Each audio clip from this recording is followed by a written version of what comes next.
যে আমার খুব ভালো বন্ধু, তার কাছে আমার নিজেকে এক্সপ্লেন করার প্রয়োজন পড়ে না। আমি জানি সে বোঝে আমি কোনটা কেন করছি, সে জানে।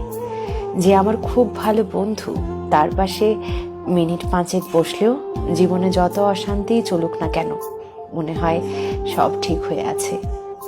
গায়ে লেগে থাকা জখমের দাগে কে যেন মলম ছুঁয়ে দেয়। যে আমার খুব ভালো বন্ধু, সে আমার ভুলেও আমার বন্ধুই থাকে। কান মুলে আমার ভুলটা বুঝিয়ে দিয়ে আবার পাশে পাশে হাঁটে, চলে যায় না। যে আমার খুব ভালো বন্ধু, তার কাছে আমার নিজেকে আড়াল করতে লাগে না।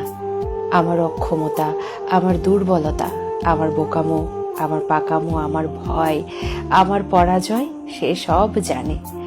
আমি যেমন ঠিক তেমন ভাবেই সে আমাকে চেনে এবং জাজ করে না, মেনে নেয়। মেনে নিয়েও ততটাই ভালোবাসে। প্রত্যেক